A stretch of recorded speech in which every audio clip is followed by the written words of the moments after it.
कहते हैं कि जानकारी ना होना आपके जीवन को खतरे में डाल सकता है। जी हाँ, जानकारी की कमी होने की वजह से आपका जो जीवन है वो खतरे में जा सकता है। और ये खास तौर से उन बुजुर्गों के लिए लागू है जो बिना सोचे समझे अपनी सेहत को अच्छा बनाने के चक्कर में ऐसी चीजें खाते रहते हैं जिनका जिक्र मैं इस वीडियो में आगे करने वाला हूं। इनसे नुकसान ये होता है कि आपको कोई दर्द नहीं होगा, कोई सिग्नल नहीं मिलेगा, कोई वार्निंग नहीं मिलेगी और अचानक जब आप सुबह उठते हैं या तो आप बोल नहीं पाएंगे या मुंह टेढ़ा हो जाएगा, आधी बॉडी पैरालाइज हो जाएगी या स्ट्रोक हो जाएगा। इस तरह की बीमारी या इस तरह की समस्या अचानक आप फेस करते हैं और आपको पता भी नहीं लगता कि उसका कारण क्या था, जबकि कारण आप खुद हैं। आप कुछ ऐसी चीजें खा रहे हैं जो आपको नहीं खानी चाहिए और अनजाने में आप उन्हें सेहत का राज समझ करके ओल्ड एज के अंदर डेली कंज्यूम कर रहे हैं। यही वो सच है जो आपको इस आपदा इमरजेंसी तक पहुंचा देता है। और आपको जान करके आश्चर्य होगा वो चीज क्या है, वो है विटामिन्स। जी हाँ, कुछ विटामिन्स जो आप बिना सोचे समझे, बिना डॉक्टर की सलाह के खाते हैं। आपको मात्रा का ज्ञान नहीं है, कितनी लेनी है, कब लेनी है। आपको कहीं से ऐड में पता चल गया कि ये विटामिन आंखों के लिए अच्छी है, ये दिल के लिए बहुत अच्छी है, ये आपकी त्वचा को चमकीला बनाएगी। इस तरह की विटामिन्स बिना किसी सलाह के जब आप लेना शुरू करते हैं तो आप अपनी जान को जोखिम में डाल रहे हैं और बड़ी बीमारी की तरफ अपनी गलती की वजह से चले जा रहे हैं। आज मैं उन 5 विटामिन्स की आपसे बात करूंगा और वो है vitamin D, vitamin E, vitamin A, B6 और B3। हम बहुत बार ये सप्लीमेंट लेते रहते हैं ये सोच करके ये शायद मेरी हेल्थ के लिए बहुत अच्छा होगा, जबकि होता इसका उल्टा है। आप बिना जानकारी के इसको लेते रहेंगे, ज्यादा मात्रा में लेने से इमरजेंसी की हालत में पहुंच जाएंगे या कोमा में पहुंच सकते हैं। सबसे पहले मैं बताऊंगा विटामिन डी के बारे में। विटामिन डी हमारे बोन्स को अच्छा करती है, हमारा मूड अच्छा बनाती है, हमारी जो इम्यूनिटी है उसे अच्छा बनाती है, ये सब जानते हैं। और विटामिन डी के जो नेचुरल सोर्सेज हैं वो सूरज से मिलती है, हमारे शरीर के अंदर विटामिन डी बनती है। लेकिन कई बार ओल्ड एज में हम समझते हैं कि शायद विटामिन डी की कमी है तो हम उसका सप्लीमेंट या गोलियां या उसका कैप्सूल लेना शुरू कर देते हैं। यहीं से समस्या शुरू होती है और यही चीज आपको इमरजेंसी तक पहुंचाती है। विटामिन डी जो कैल्शियम बनता है या जो हम कैल्शियम एक्स्ट्रा खाते हैं, वो यदि आपको एक्स्ट्रा हो जाता है शरीर में तो वो जाकर के आपकी धमनियों में जमने लगता है।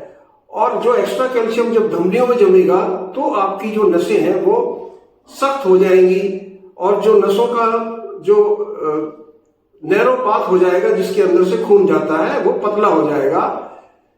पतला पाथ होने की वजह से खून आपका कम जाने लगेगा और इसकी वजह से ज्यादा विटामिन डी, क्योंकि कैल्शियम ज्यादा बनाएगा, उससे क्लॉट्स बनने लगते हैं, यानी थक्के बनने लगते हैं और वो थक्के जाकर के कई बार हमारे दिमाग में सेटल हो जाते हैं, जिससे हमें या तो नींद डिस्टर्ब रहेगी, डिहाइड्रेशन जैसा फील होगा, ये रात में बेचैनी रहेगी और बिना ही किसी इंफॉर्मेशन के हम एक खतरनाक सिचुएशन की तरफ चले जाते हैं। इस खतरनाक सिचुएशन में जाने के हम खुद जिम्मेदार हैं। कई बार हम विटामिन डी रात के समय लेते हैं, जबकि डॉक्टर सलाह देते हैं कि सुबह के टाइम पर लेनी चाहिए, क्योंकि यदि एक्स्ट्रा विटामिन डी अपने शरीर में जा रही है तो हम उसे दिन के समय एक्टिविटी से डाइजेस्ट कर सकते हैं। रात के समय वो जमने लगती है क्योंकि हमारी बॉडी शिथिल होती है। आप ये नहीं जानते, इसलिए बिना डॉक्टर की सलाह के कभी भी विटामिन डी आप ना ले, वरना आप समस्या में पड़ सकते हैं। यदि आप खुद अपनी मर्जी से विटामिन डी अभी तक ले रहे थे तो मुझे कमेंट में जरूर बताएं और आप बताएं कि आप और कौन से सप्लीमेंट बिना डॉक्टर की सलाह के लेते हैं। चैनल पर यदि नए हैं तो चैनल को सब्सक्राइब जरूर कर लें और बेल आइकॉन दबा दें ताकि अगला वीडियो इसी तरह की जानकारी के साथ में आपको समय पर भेज पाऊं। दूसरे नंबर पर आता है एक बहुत ही कॉमन विटामिन। हमें कहीं से पता चलता है कि विटामिन ई हमारे ब्लड सर्कुलेशन के लिए, याददाश्त इंप्रूव करने के लिए या स्किन ग्लो के लिए और हमारी आंखों के लिए, क्रैम्प्स रोकने के लिए बहुत अच्छा होता है। बिल्कुल सही जानकारी है, लेकिन कितना ये नहीं पता। लाखों बुजुर्ग हैं जो कि ऐड देख करके दुकान से विटामिन ई कैप्सूल खरीद लेते हैं और उसको अपनी मर्जी से लेना शुरू कर देते हैं। दिन में एक बार उनको लगता है अच्छा होगा, 2 बार लेना शुरू कर देंगे। अब नुकसान कैसे होता है ये समझते हैं। सबसे पहले आपको सिरदर्द, उल्टी जैसा, कंफ्यूजन होना, चीजें साफ ना होना और आपको बोलने में दिक्कत होना, ये ज्यादा खुराक लेने की वजह से यदि आप विटामिन ई ज्यादा मात्रा में लेते हैं तो आपको ये समस्याएं आएंगी। विटामिन ई हमारे ब्रेन में जो खून जाता है उसे पतला कर देता है और कई बार वो खून जमता नहीं है। यदि खून जम नहीं रहा है और ब्रेन में पतला खून इकट्ठा होने लगे तो हमें ब्रेन स्ट्रोक के चांसेस बहुत ब्राइट हो जाते हैं, जो कि बहुत ही खतरनाक है और आपको पता भी नहीं चलेगा। इसका कोई सिग्नल आपको नहीं मिलेगा, इसकी कोई आपको वार्निंग नहीं होगी। अचानक आपको लगेगा कि आप अपना हाथ नहीं उठा पा रहे, ठीक से बोल नहीं पा रहे या आप ठीक से खड़े नहीं हो पा रहे, आपको बैलेंस नहीं हो पा रहा। ये समस्याएं आपके साथ अचानक आ जाएंगी, क्योंकि जो विटामिन ई की मात्रा हम नॉर्मल एक बुजुर्ग को लेनी चाहिए वो 2 से ज्यादा 10 mg के अंदर होनी चाहिए। जो बाजार में कैप्सूल मिलते हैं वो 200 mg, 500 mg तक के कैप्सूल होते हैं और आपको पता ही नहीं चलेगा कि आप उससे 20 गुना, 50 गुना ज्यादा मात्रा ले रहे हैं और उसी की वजह से आपको प्रॉब्लम होने वाली है। इसलिए बिना डॉक्टर की सलाह के विटामिन ई बिल्कुल भी मत लें। जो तीसरा विटामिन है वो है विटामिन B6। काफी कॉमनली इसको हम कई बार ये जान लेते हैं कि विटामिन B6 हमारे नर्वस सिस्टम को यानी तंत्र क्रिया को अच्छा बनाएगा, हमारा जो ब्रेन हेल्थ है उससे अच्छी हो जाएगी। दुकान में आप कई बार ऐड देखेंगे कि झंझनाहट से छुटकारा पाए, हाथ पैर सुन्न होने के लिए ये दवाई ले और आपको बहुत फायदा होगा।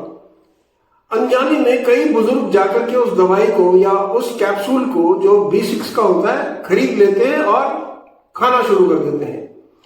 अब ये समझिए कि हमें ओल्ड एज के अंदर अधिक से अधिक 10 मिलीग्राम तक 10 mg का कैप्सूल या विटामिन B6 लेना चाहिए, जबकि दुकान में जो चीज अवेलेबल है वो है 200 से 500-600 mg तक, यानी इसका कई गुना, और अनजाने में हम उसे खाना शुरू कर देते हैं। उससे प्रॉब्लम क्या होती है, B6 जो होता है, वैसे तो बाकी विटामिन अगर फालतू है तो आपके स्टूल के जरिए या पेशाब के जरिए शरीर से बाहर निकल जाते हैं, लेकिन B6 बाहर नहीं निकलता। ये आपके शरीर में जमा होने लगता है, नसों को नुकसान पहुंचाने लगेगा और इससे बजाय फायदा करने के आपकी नसें सुन्न होने लगेंगी, झंझनाहट बढ़ जाएगी, मसल्स जो है ये कमजोर होने लगेगी, कंपन कई बार होने लगती है, भ्रम जैसी स्थिति रहेगी जैसे आपको याददाश्त नहीं है या गठिया रोग, और ये सब होने की वजह से बैलेंस कम हो जाता है और गिरने के खतरे, जो कि सबसे बड़ा खतरा है ओल्ड एज में, वो बढ़ जाते हैं और आपको पता ही नहीं चलता कि ये हुआ क्यों है।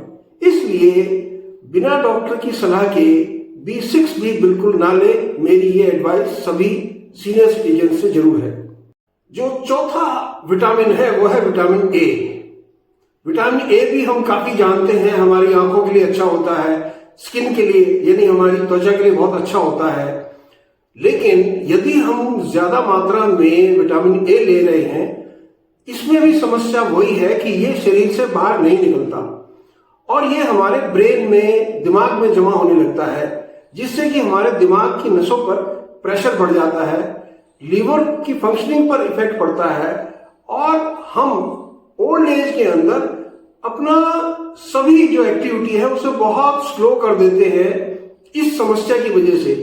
क्योंकि हमारी जो तंत्र क्रिया है वो स्लो हो जाएगी, हमारे मसल्स ठीक काम नहीं करेंगे, ब्रेन के अंदर विटामिन ए जमा होने की वजह से पूरी बॉडी स्लो काम करेगी और आपको लगेगा कि पता नहीं क्या हो गया है। इतना सब होने के बाद जब आप डॉक्टर के पास जाएंगे और बताएंगे कि आप इतना सारा विटामिन ए ले रहे थे जबकि आपको ज्यादा 20 से 50 ml के बीच में ही लेना चाहिए, आप 100-200 ml या उससे ज्यादा ले रहे थे, तो नेचुरली ये प्रॉब्लम आएगी। इसलिए विटामिन ए भी बिना डॉक्टर की सलाह के बिल्कुल ना ले। 5वें नंबर पर आता है जिसे हम बहुत बारी सोचते हैं कि हमारा कोलेस्ट्रॉल अच्छा हो जाएगा, हमारी बॉडी का ब्लड फ्लो अच्छा हो जाएगा, और वो है विटामिन B3। B3 आपको हाई बीपी और इरेगुलर बीपी या स्ट्रोक या धड़कन बढ़ाने की तरफ लेकर के जाएगा यदि आप ज्यादा मात्रा में लेते हैं। इसे कोलेस्ट्रॉल कम करने के लिए जरूर लिया जाता है, लेकिन वही कहानी है कि सुबह के टाइम यदि आप रात के समय इसे लेंगे तो रात के समय प्रॉब्लम हर चीज की वही होती है कि आपकी बॉडी में ठीक से वो डाइजेस्ट नहीं होगी और जो एक्स्ट्रा चीज बनेगी वो कहीं ना कहीं आपके शरीर में जमा होगी, और जमा होने की सबसे अच्छी जगह होती है आपकी नसें, आपकी धमनियां, या आपका दिमाग और या आपका हार्ट। यदि इस जगह जमा हो रहे हैं तो समस्या की गारंटी है और आप एक बहुत बड़े खतरे की तरफ जा रहे हैं अपनी नादानी की वजह से। इसलिए विटामिन B3 भी बिना डॉक्टर की सलाह के ना लें, और अधिक से अधिक 50 mg तक आप ले सकते हैं, जबकि बाजार में आपको 500 mg का कैप्सूल मिल जाएगा। तो ये भी बहुत बड़े खतरे की बात है। तो ये 5 जो विटामिन मैंने बात की हैं, डेफिनेटली इसको बिना किसी डॉक्टर की सलाह के बिल्कुल भी ना ले, ताकि आपको सही मात्रा का ज्ञान रहे, कब लेनी है ये पता रहे, लेनी भी है कि नहीं लेनी है ये भी अपना ब्लड टेस्ट और मेडिकल चेकअप कराने के बाद आप डिसाइड करें, तो आप सुरक्षित रहेंगे। वरना अनजाने में ये सब विटामिन यदि आप लेते रहे, vitamin D, vitamin A, vitamin E, B6, B3, तो आपको डेफिनेटली नुकसान होने की गारंटी है। अब आप कहेंगे कि यदि विटामिन की कमी शरीर में होती है ओल्ड एज की वजह से, ये सही बात है, हो जाती है, लेकिन ये समझ करके चलिए कि हमारा शरीर दवाइयों से या गोलियों से ठीक होने के लिए नहीं बना है। हमारा शरीर कुदरत ने आपको बना करके दिया है, और सिंपल फॉर्मूला है कि वापस कुदरत के पास जाइए। जब आप कुदरत के पास जाएंगे तो आपको अच्छा महसूस होगा, आपकी बॉडी अच्छी रहेगी, और इसको करने के लिए बहुत सिंपल तरीके हैं। जैसे मैंने आपको बताया, विटामिन डी की यदि ज्यादा कमी है, सूरज की रोशनी आपके लिए बेस्ट होती है। कुदरत के पास जाने का मतलब आपने खान पान में बदलाव कीजिए। बहुत सी विटामिन है जो आपको कीवी, ऑरेंज, फिश या अंडा खाते हैं उसमें मिल जाती है। विटामिन डी भी मिलेगी, ए भी मिलेगी, कैल्शियम आपको मिल जाएगी केले में, संतरा विटामिन सी आपको देगा। अगर आप इस तरह की नेचुरल चीजें खाएंगे, शिमला मिर्च आपको विटामिन ई काफी, पालक देता है, आम, कीवी, सेब, ये सब आपको विटामिन ई देंगे। और विटामिन ए के लिए आप फिश खा सकते हैं, डेयरी प्रोडक्ट, दूध, दही, मक्खन, ये सब खा सकते हैं। तो ये सब आपको फायदा करेंगी। जब आप इस तरह से नेचर के पास जाएंगे, सोयाबीन हो गया, केला हो गया, दूध, मूंगफली हो गई, तो आपको naturally vitamin E, vitamin B, vitamin A, vitamin D और विटामिन B6 और B3 का कॉम्बिनेशन पूरा होता हुआ दिखाई देगा। फिर भी यदि आपको कोई छोटी मोटी समस्या होती है तो बेस्ट होता है कि आप पहले अपना खून टेस्ट कराएं, डॉक्टर की एडवाइस लें, और डॉक्टर की एडवाइस के मुताबिक जिस समय और जितनी मात्रा में जैसे उन्होंने बताई है उस तरह से उस विटामिन को लें, तो आप सुरक्षित रहेंगे। तो इस वीडियो में मैं आपसे बात करना चाहता था कि अनजाने में ये फालतू की विटामिन आप ओल्ड एज में ना खाएं, क्योंकि आपका शरीर यंग एज में तो कई बार इसको झेल जाता है, ओल्ड एज में नहीं झेलेगा। इसलिए बहुत केयरफुल रहने की जरूरत है। आपको यदि वीडियो और इसमें बताई गई बातें अच्छी लगी हैं तो मुझे अपने कमेंट में जरूर बताएं।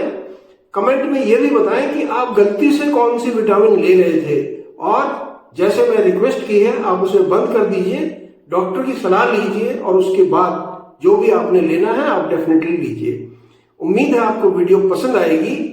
वीडियो को लाइक शेयर करना ना भूलें। चैनल पर नए हैं तो चैनल को सब्सक्राइब अवश्य कर लें। मैं आपकी लंबी उम्र और स्वस्थ जीवन के लिए कामना करता हूं। Take care, God bless.